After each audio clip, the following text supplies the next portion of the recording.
Hello and welcome, my name is Matt Kellen, and it is NBA time. We are at episode 6 in this 2017-2018 season. I'm back after a Thanksgiving hiatus last week, but a lot has happened, especially off the court since last episode, with a couple of big stories. I think hearing Derrick Rose leaving the Cavs to evaluate his future in the NBA was really shocking. Not something anyone really wanted to hear, or really anything you thought you would hear. Back when he was the MVP in 2011, just 6 years ago, the youngest MVP in league history. I think when you really look at it, it's just very impressive. I think looking back at really the youngest MVPs the league has had, a lot of them come from really decades ago. And you try not to get too caught up in comparing generations. Usually try to keep to comparing players within their own generation, but I think it's fair to say that the gap between really the young and old in the NBA is greater than previous generations. I think more in recent history it's taken guys a little longer to adjust. I think a whole bunch of reasons why. Of course, I think strength training, general advancements in skill training. I think look at sports science, large money investments in that. And I think you can also look to overseas. Basketball is a much popular game, larger talent pool, and you could go on.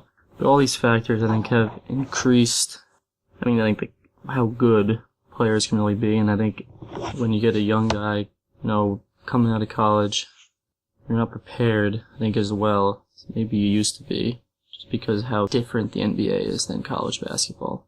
And I think each era really should be more skilled than the next.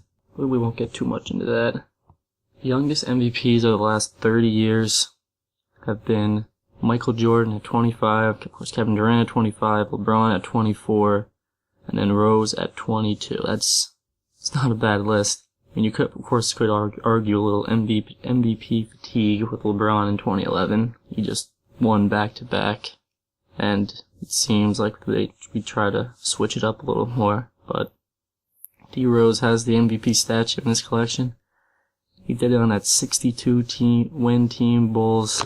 The list speaks for itself. Jordan, Durant, LeBron, and then Rose. You kind of forget. His peak was really very short. He won the MVP in his third year, and it's really just the 4 years before he got hurt. And in those 4 years before the injury, look at his numbers: 21 points on 46% shooting, 4 rebounds, 7 assists, a steal, 2 turnovers. Nothing that really blows you away, but on the court he did, and on the television screen he definitely blew you away watching. I think maybe the most explosive player, most athletic player I've ever seen. A guy that just made it so hard to stay in front of when he had the ball in his hands. He's super athletic. He jumped out of the gym and just made it look totally effortless. And he was the best player on if you look by win total, an all-time great team, 62-win Bull team that, of course, lost to LeBron in the playoffs. But, then killer instinct he had. He was a clutch player, great crossovers, great finisher around the rim. He really was Westbrook before we had Westbrook. The way he attacked the lane, really nothing seemed impossible when he had the ball, and he was going towards the rim. You almost don't want to compare him to Westbrook, though, because I think he was such a special player. I think he can really stand on his own. Like I said, it's just so easy to forget. His peak was so short, and really injuries really derailed him. Of course, we know the injury history started in that 2013 playoffs, and he's been hit with the injury bug, to say the least, really ever since. I think it makes his announcement totally really understandable. I think that injuries really can hit you mentally. It's just really a great emotional toll. It really has robbed him of what made him such an exciting player and really an awesome player to watch. And we gotta wish him the best of luck in his future, whatever life takes him, if he decides to come back or not. But gonna have to dig around and find my old D. Rose shirt jersey one of these days. Show some respect to the guy who was a really phenomenal player. We'll go out west. Gotta talk about the Grizzlies situation. They've now lost 9 in a row. Of course, it was the 8 in a row that led to the end of David Fizdale in Memphis. A guy who, really seemed to be a young up-and-comer in this league as a head coach. But he's out at Memphis.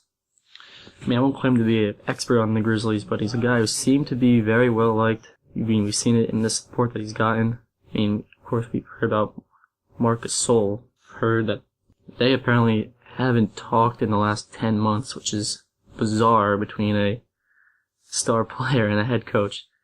So that's pretty revealing of what was going on there. But, I mean, from the outside, we'll never really know what goes on inside that side, behind closed doors.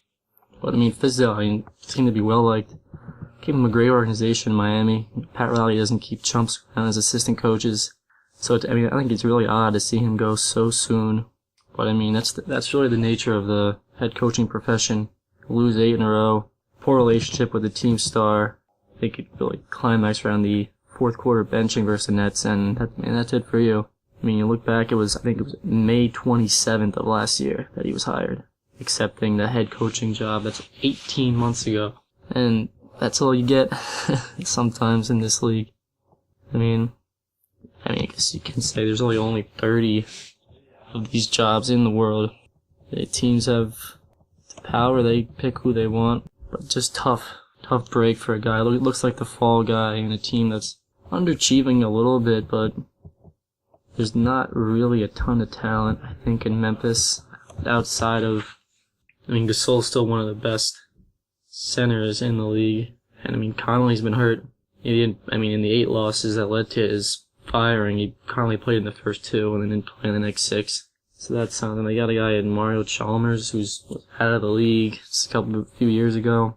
I don't know, it seems like Fizdale definitely called a tough break there. But, you look at it, it can really be, any number of things that can lead to this. Like I said, there's only 30 of these jobs.